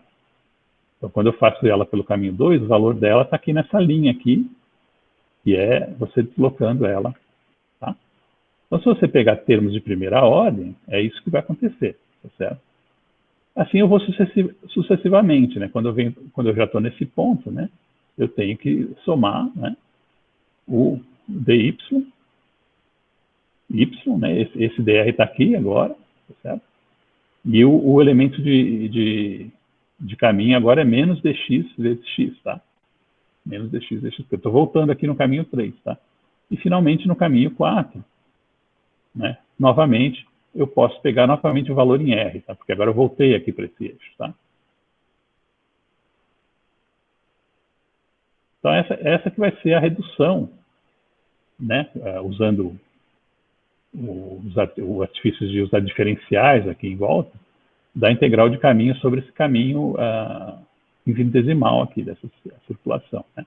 Agora, eu vou trabalhar esse resultado. Então, eu peguei e expressei isso aqui, né? E agora eu trabalho esse resultado, tá? Como é que eu trabalho esse resultado? Eu faço a expansão de Taylor mesmo.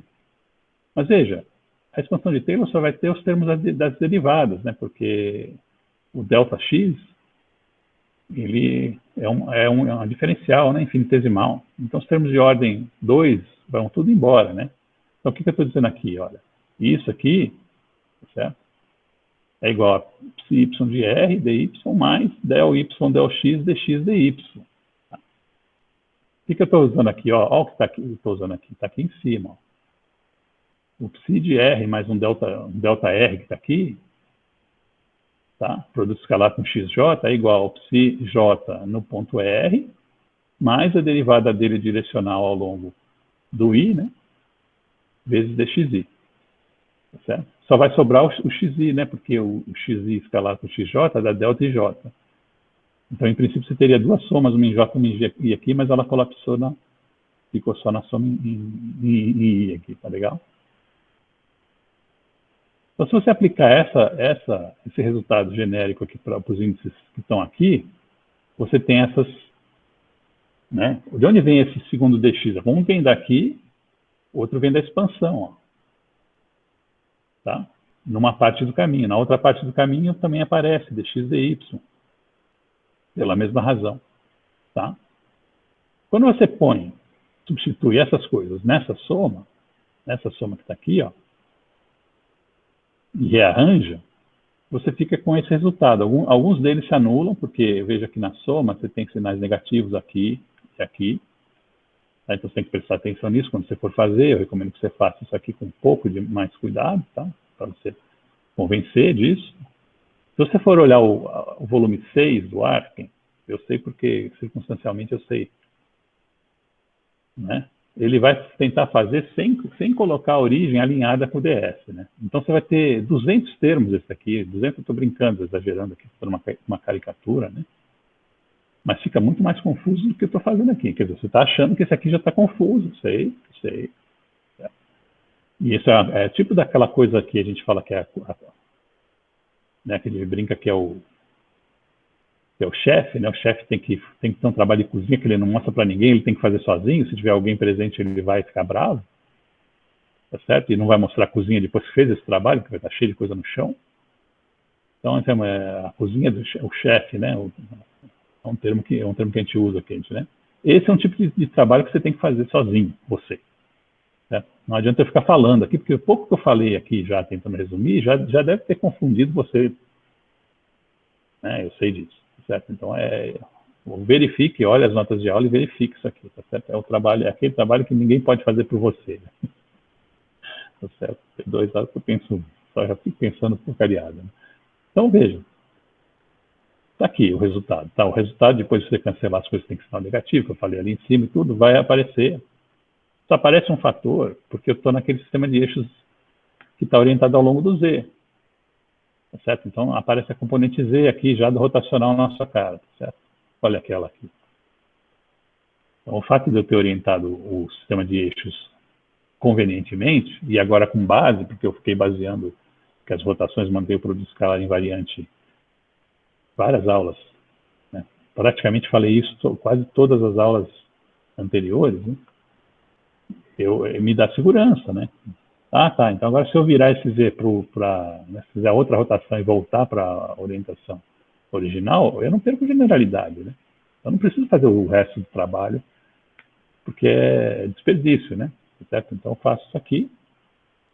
A hora que eu compactifico isso aqui, a hora que eu deixo na notação mais compacta, ou seja, que eu falo, isso aqui é a projeção desse objeto, né, ao longo do DS, que eu orientei ao longo do Z por conveniência, mas o fato de que isso aqui é um produto escalar do rotacional ao longo do DS não vai se modificar em nada. O valor disso aqui, né, se eu puder atribuir um valor a ele, não vai ser diferente se eu rodar de novo o eixo e for para a orientação original, tá certo? Então, ao fazer a derivação, eu uso esse artifício para ter menos trabalho, para ter um cara desse só aqui aparecendo, em vez de ter os outros todos, para ficar seguro, certo? E uso com bastante ênfase o fato de que eu estou seguro porque trata-se de produtos escalares. Então, essa pequena integral, no limite, daquele ponto, me deu esse resultado. Então, veja, dá a impressão que eu estou igualando uma integral com alguma coisa que é uma diferencial, que seria uma incoerência, né? Porque a integral te dá uma coisa que não é diferencial na saída. Mas veja, eu estou com uma notação bastante coloquial aqui já, usando o fato que é o limite dessa integral num caminho infinitesimal, certo? Então, essa notação aqui, ela está, como é que se diz, eu estou abusando dela, tá certo? Na verdade, isso aqui está mais correto, que está dentro desse retângulo, né? Que é o limite. Então, a circulação pode ser colocada, essa quantidade que eu defini como circulação local, ela pode ser expressa em termos do rotacional da função, que é uma derivada, basicamente, né, vetorial, a componente ao longo do elemento de superfície, ali onde eu estou. Então, dependendo da superfície que você pega, a circulação pode ser diferente. Certo? Depende da superfície que você passa ali, que é a superfície que passa pelo ponto, né? Tem várias superfícies que podem passar pelo ponto, né? De maneiras que esse n, que é o normal a ela, seja orientado para sentidos e direções diferentes, tá? Muito bem, então esse é o primeiro resultado. E são 9h35. Então, eu vou, daqui para estabelecer aquela relação que o Cauchy, que eu mencionei lá no artigo do Oliveira, que o Cauchy estabeleceu primeiro para o plano, né? E a gente vai estabelecer em 3 dimensões, e também para o plano, que vem junto, no pacote, é um passo que não é muito confuso. Ainda que tenha algumas sutilezas, não é confuso. Essa parte aqui é um pouco confusa. Essa parte é preciso, que nem eu falei, é preciso fazer sozinho, não é? Sem ninguém perturbando, tá? Então, eu vou deixar para você, realmente, depois eu posso tirar dúvida, tudo, né? Tá bom? E o resultado é esse aqui, e esse resultado a gente vai usar a aula que vem, né? Para estabelecer o primeiro teorema, né? O teorema de Stokes-Kelvin, ou de Stokes, que a gente chama, né? De 2 ou 3 que a gente vai ter aqui. Tá certo? Muito bem, acho que dá para parar aqui agora. Aqueles de vocês, hoje tivemos uma audiência mais baixa, aqueles de vocês que quiserem fazer pergunta, eu vou deixar gravando ainda. Se não, a gente para a gravação, é isso? Professor, tem algum problema eu fazer uma pergunta que não está necessariamente relacionada a esse finalzinho da aula? Não, é de conteúdo? É claro, claro. Não, tudo bem. Não.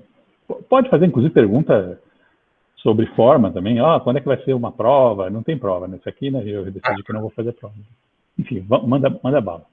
Então, sabe o exercício, a questão 3 da sua última lista, da atividade 3.5? Eu acho que eu sei. Deixa eu abrir ela aqui. A gente tem uma base. Vamos lá. Cadê?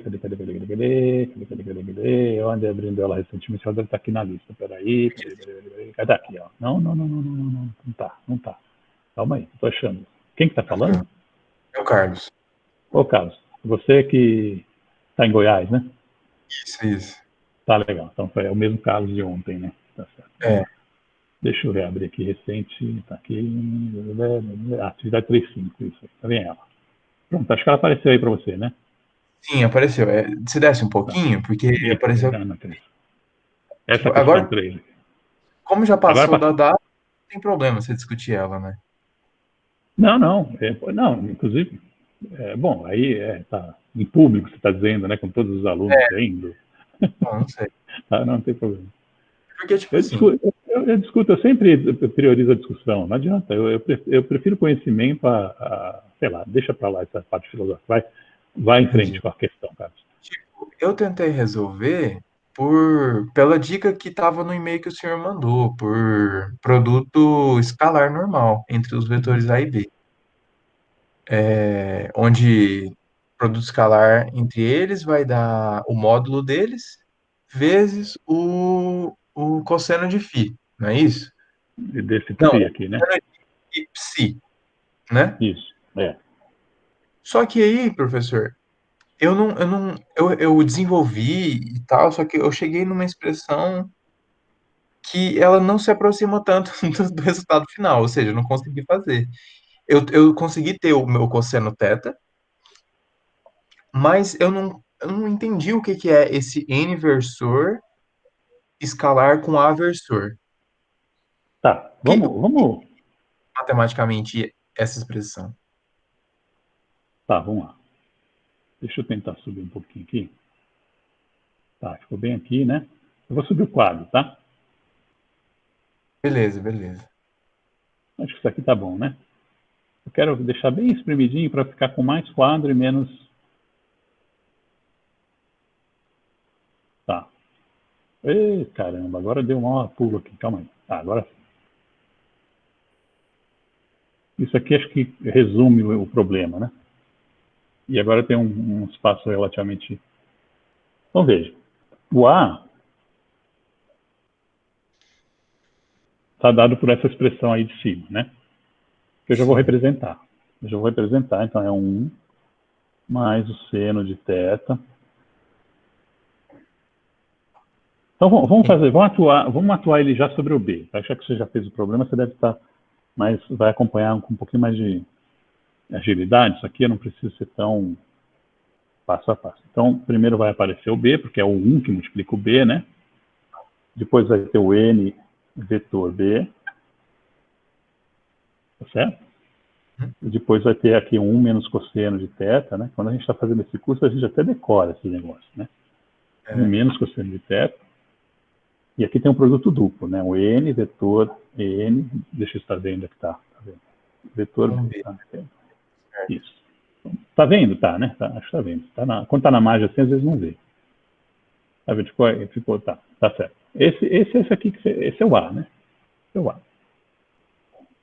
Tá certo? Isso. Beleza. Você entende o significado disso aqui? Quando você me falou que esse significado do N versor aí, você estava em dúvida. Você entende o que é isso aqui? Não, isso sim, até aí sim. Você sabe que eu estou fazendo aqui, né? É legal ter isso na imaginação. Eu estou fazendo, apesar de eu tentar desconectar o mais que possível esses conceitos do apelo geométrico que a rotação tem, apenas como uma questão de aviso, né? De que você não depende disso. Não depende do quê? Da geometria, desse desenho que eu estou fazendo, não depende nada disso, tá? Só a álgebra já resolve tudo isso que eu estou fazendo, inclusive essa representação aí que eu estou colocando, né? Isso não reduz o fato de que se você ter na sua cabeça uma representação em termos de desenho, pode te ajudar muito, tá certo? Isso aí ninguém tira. Então é legal ter na cabeça esse desenho aqui, ó.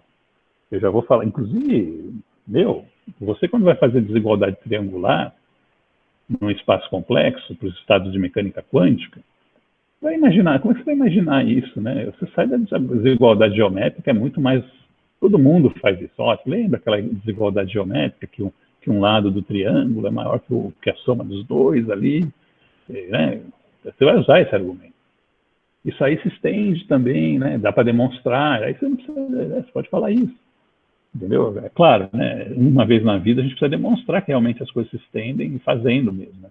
Mas enfim, vamos lá. Dado isso, eu vou imaginar que esse aqui é o A. Esse dá para ver aí, o A está aqui, né? E eu fiz uma rotação finita e obtive o B aqui, ó. Aqui. Isso é uma rotação que a gente chama de rotação pura, às vezes. Essa operação... Tá? O módulo do A e do B serão iguais.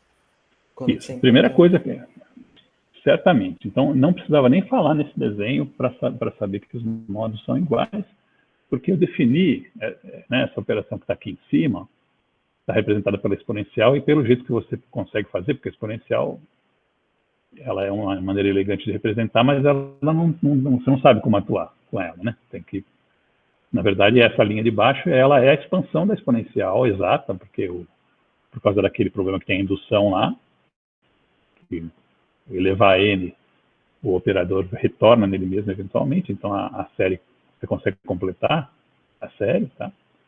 E ter uma representação, né? Na verdade, não é essa linha de baixo que eu estou apontando aqui, não. Desculpa, esse aqui é o resultado do problema. Eu estava confundido. É essa aqui, ó. Então, eu estava querendo apontar essa aqui. Essa aqui é a maneira de fazer. Tá certo? Isso aqui, no fundo, é uma soma que pega aquela exponencial ali de cima e expande, tá? Então, só para revisar as cores, né? Certo? E você tem isso em mente. Então, o N é isso aqui. O N define o eixo de rotação, ou seja, ele vai ser dado para você.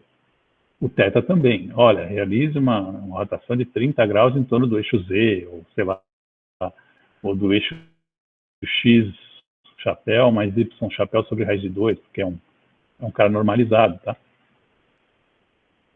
Claro, essa parte? Sim, sim. Opa!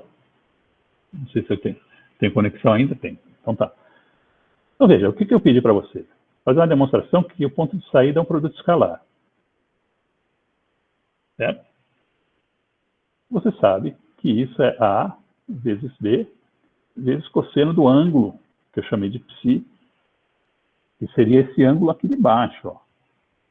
Tá vendo esse ângulo aqui, ó? É esse ângulo que tá aqui, é o psi.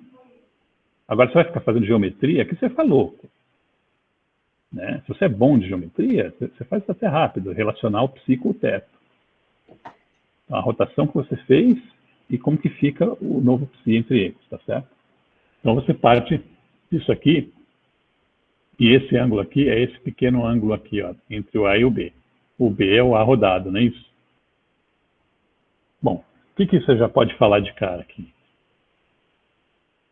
Isso aqui é igual ao quadrado cosseno de psi. Se quiser, já pode fazer isso. E também é igual a B ao quadrado cosseno de psi. Certo? Por quê? Porque você sabe que o módulo de A e B são iguais. Tá? Aí você faz, agora, você opera com o produto escalar, então A, B, ó, uma coisa, espera que eu vou subir o quadro, né? Deixa eu pagar aqui. Uma coisa é o produto escalar dado por essas relações aqui, válidas. A outra coisa é você usar essa linha aqui, que eu vou fazer isso agora, ó. Tá certo? Para fazer o produto escalar de A com B. Então, você vai trabalhar os dois lados. Então, como é que vai ficar AB?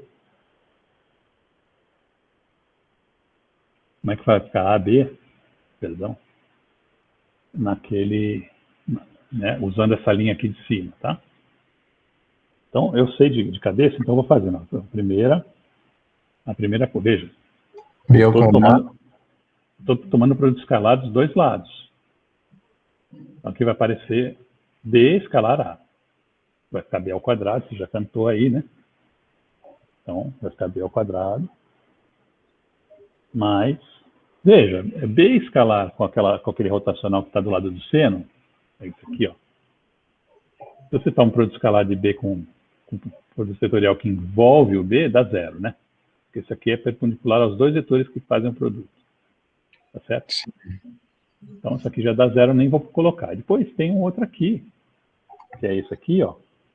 Isso aqui que eu vou fazer aqui, eu vou desenvolver esse, que ele vai dar n escalar B ao longo de n, menos n escalar n ao longo de B, que é o próprio menos B.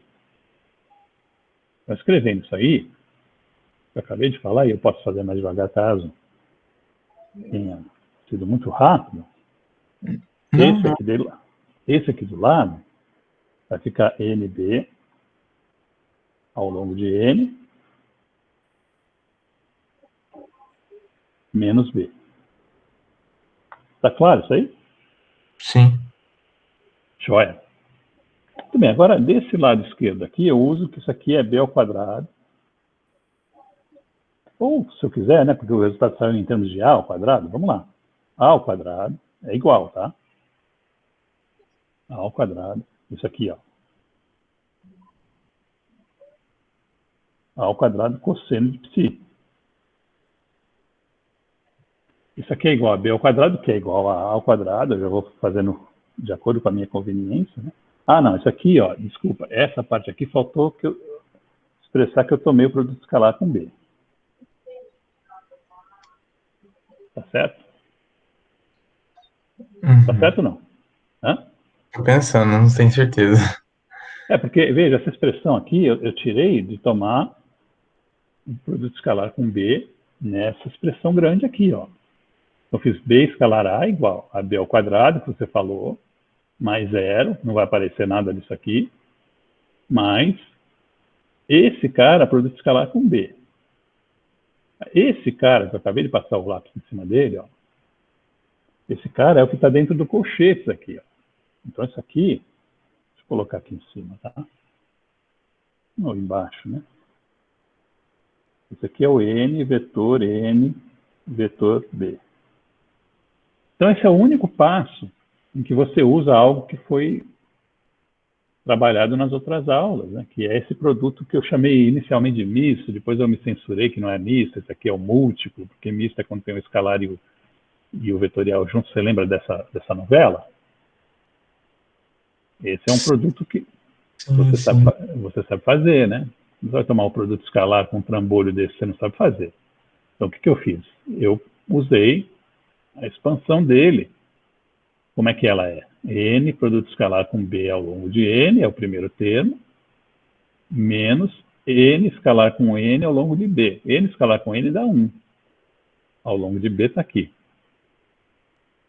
Tá? Esse aqui é o desenvolvimento desse cara, mas veja, essa relação inteira, eu estou tomando o produto escalar com B, né?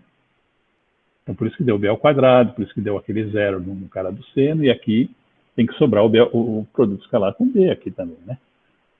Tá certo que não? Tem que fazer agora. Isso aqui vai dar B ao quadrado, isso aqui vai dar esse cara aqui ao quadrado. Tá bom? Vamos pôr isso aqui, do lado desse sinal de mais aqui. Eu só vou abaixar um pouquinho para não atropelar esse cara aqui.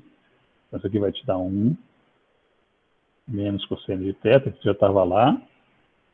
Tá certo?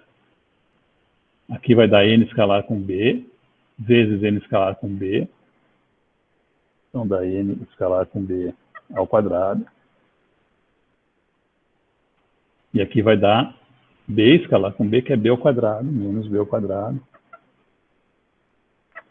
Então, veja, esse primeiro aqui eu já substituí o B ao quadrado pelo A ao quadrado, porque o módulo é igual. Eu já posso fazer isso aqui também, se eu quiser. Vamos fazer. Tá? E esse aqui? Ah, esse aqui também tem uma sutilezinha, né? O que acontece? O B é o A rodado, certo? Sim, sim. E o N é o N rodado. Porque uma rotação de N sobre ele mesmo dá ele mesmo. Então, vamos lá olhar a figura. Por isso que é bom ter a figura em mente, né? Quando eu aplico essa rotação, qualquer vetor que esteja ao longo do próprio N não sofre modificação nenhuma. Isso é fácil de notar. Por quê? Onde que você pode notar isso? Imagine que o B seja um vetor ao longo do N. Significa que o B é paralelo ao N. Então, esse produto vetorial dá zero e esse aqui também, ó. E esse aqui também. Então, tudo que está aqui, ó, até aqui é zero. Então, vai dizer que o A rodado é igual ao próprio B. Se o B estiver ao longo do N, né? Fica a identidade. Ou seja, se o B estiver ao longo do N, Caso particular, não é o caso aqui, tá? Mas no caso particular que o B está ao longo do N, você roda ele em torno do N, ele fica igual. Certo? O A, que é o B rodado, continua sendo o B. O N, em particular, é o N rodado, é a mesma coisa. Então, por que eu estou falando isso? Porque, formalmente, eu tenho o produto escalar de um vetor que é o A rodado, com um vetor que é o N rodado. Mas veja, quando eu rodo dois vetores, o produto escalar entre eles é mantido com o mesmo valor, né? Ele fica invariante, ou seja, isso aqui é igual a N escalar A. Mesma coisa. Então tá, agora substitui tudo. É isso, divide por A ao quadrado, tem cosseno de psi, é igual. Agora veja, o que vai acontecer aqui? Vamos pegar esse cara aqui que está sobrando aqui, antes de cozinhar isso aqui.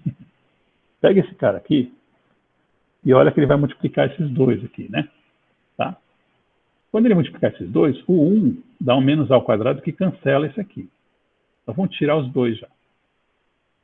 E tira o 1 aqui. E o cosseno fica um cosseno positivo. Então fica o cosseno de θ vezes A2, mas eu estou dividindo por A2, eu já tirei então A2 aqui, ó só. Então ficou só o cosseno de θ. Tá legal? Tranquilo, até agora estou acompanhando, beleza. Ótimo. Mas o resto que eu não mexi em nada nisso aqui é menos cosseno de θ. Tá certo? E agora eu vou fazer só essa mudança que eu acabei de sugerir aqui. Eu troco, e eu estou dividindo por A ao quadrado, né? Estou trabalhando termo a termo, não se esquece de fazer isso. Então agora eu tenho que pôr esse cara aqui dentro. N escalar A ao quadrado dividido por A ao quadrado, né? Mas veja, isso aqui, N, A, ao quadrado. Você está vendo? Não, tem que subir um pouquinho. Dividido por A ao quadrado é igual a N escalar A. Não, isso aqui é número, né? Sobre A, tudo ao quadrado, não é? Mesma coisa, né? Sim, sim. Mas veja, esse A sobre A aqui é o A chapéu. É o aversor, né? Esse aqui é o versor unitário ao longo de A. Tá? Então tá demonstrado. Está demonstrado o resultado, que agora você vê ele aqui em cima, né? Aqui, ó. É o que eu pedi para demonstrar, né? Tem N chapéu, escalar A chapéu. Certo? Então, eu acabei decidindo, né, como você percebeu, resolver a questão de uma vez, porque essa questão gerou bastante emoção, né? Mas ela não é tão complicada assim, né? Claro, você tem que operar, fazer umas coisinhas, né? Veja, essa parte que eu igualei, esses dois aqui, parece muito sutil, mas não é não, tá? Quando você bate o olho num produto escalar, você fala, mas estou fazendo uma rotação, isso aqui deve ser a mesma coisa. Deixa eu ver se eu consigo justificar, entendeu? E segue por esse caminho, você vai acabar chegando no argumento, entende? Muita gente travou com isso aqui, tá? Essa parte. O resto, a maioria não, vários de vocês eu olhei, fizeram, né? Mas ou fez esse passo aqui, porque viu que tinha que fazer esse passo, né, para dar certo. E falou, olha, não estou seguro, estou fazendo, mas não estou seguro, tá? Tudo isso vai ser levado em conta, né, quando atribuir a nota, né? Porque às vezes a gente não percebe que muitas coisas que a gente já faz muito tempo, a gente faz meio que no guardanapo muito rápido. Olha, tanto eu fiz meio rápido o enunciado que depois até esqueci de pôr o quadrado, né? Que esse quadrado aqui, lembra que estava errado o enunciado, né? Esse quadrado aqui não tinha, né? Isso aí eu acho que é erro do copy-paste mesmo. Você vai me conceder essa aí, tá? Porque você já viu um texto em LaTeX? Acho que sim. Não, você acha que você não viu. Ah, é porque teve uma época que eu precisei escrever uns textos em lá. Então você já viu. Alguém não viu um texto em LaTeX e quer ver? Eu mostro. Vou aproveitar que a gente está nesse ambiente que dá para mostrar arquivos que você abre rapidamente. Vamos mostrar. Quem falou? Eu, Mariana. Mariana, você quer ver o LaTeX? Tá bom. Então vamos lá. Deixa eu botar a atividade 3.5. Eu vou abrir ela aqui no arquivo cru. Tá certo? E vou abrir também uma janela. Vocês todos que estão, eu não estou contando, se quiser ir embora com essa parte mais prosaica, né? Tá certo, acho que é isso aqui mesmo. Já apareceu aí, né? Sim. Tá certo. Dá para ver isso aí? Deixa eu ver aqui. Tá meio ruimzinho, né? Tá blurry, né? Nossa, já tá horrível. Tava vendo aqui. Tá horrível. Deixa eu tentar fazer um enquadramento melhor aqui. Usando aqui os shortcuts aqui, né? Pronto. Acho que agora dá para ver um pouquinho melhor, né? E eu vou rolar ele. Então, esse é o arquivo que gera, tá vendo aqui, ó, DFSK, título, física matemática, daí tem todos os comandos, uma equação, como é que ele diz, aquela equação, E elevado a θ, né, times, esse times aqui é a cruzinha, tá vendo? 1 mais seno de θ, não sei o que, não sei o que. Daí o que você faz quando você tem um trambolho desse na sua frente? Porque é aqui que eu edito ele, tá? É nesse ambiente que você está vendo aí. Não dá para ficar indo, né? Abrir, vocês não vão ver se eu abrir, porque ele está focalizado na janela, né? Se eu dou um comando aqui que é um shortcut, ele já me roda o compilador e me abre um PDF. Mas não dá para ficar fazendo isso o tempo inteiro, a gente se acostuma a fazer isso, né? Então, veja, é muito tranquilo, é muito fácil você, quando está fazendo esse aqui é o A ao quadrado, ó, tá vendo? Vocês estão vendo o meu apontador? Uhum. Sim. Tá vendo? Ó? O A ao quadrado começa nesse parênteses aqui, ó, até aqui, e esse é o A ao quadrado, tá? Claro que você, quando vai pôr esse cara aqui, você faz um copy de algum lado que você já fez esse A e dá um paste, né? E aí dá no que dá, né? Isso aqui é um arquivozinho de uma página, tá? Eu sei que a garotada mais nova talvez não vai nem aprender mais a usar isso, né? Porque tem alguns editores que já se enfesaram com o LaTeX, né? Falar que o Word é melhor, o que é uma heresia, né? Mas se você tiver um editor de equação, ele fica bom também, né? Então eles têm um ponto ali, né? Mas a gente costuma repassar as molestações que fazem com a gente tenta repassar, né? Precisa se policiar para não fazer igual. Então, fui forçado a aprender LaTeX. Eu odiava. No doutorado, eu escrevi a tese com um aplicativo que ele deixa o LaTeX você ver mais o que você está fazendo, tá? Depois dava tudo errado. Aí você vai para uma outra universidade, num outro país, e aí os caras usam Macintosh, é tudo Apple, entendeu? Daí você tem que... Aí não funciona nada, nenhum aplicativo que você tem. Isso até cara de 90, tá? Então, o negócio era mais... Hoje você tem essas coisas no celular, né? Tudo bem. Então, estamos a 10h03 aqui, vocês devem ter outras atividades, não? Eu não parei a gravação, né? Vamos parar a gravação, caso queira isso. Toda essa parte do LaTeX, eu acho que eu vou fazer uma editada, né?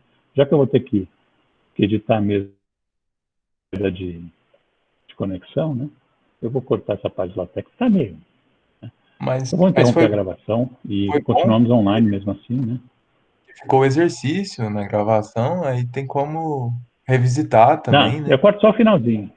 Não, eu corto, isso foi bom mesmo, né? Eu corto só o finalzinho que eu comecei a me exibir com o LaTeX aí.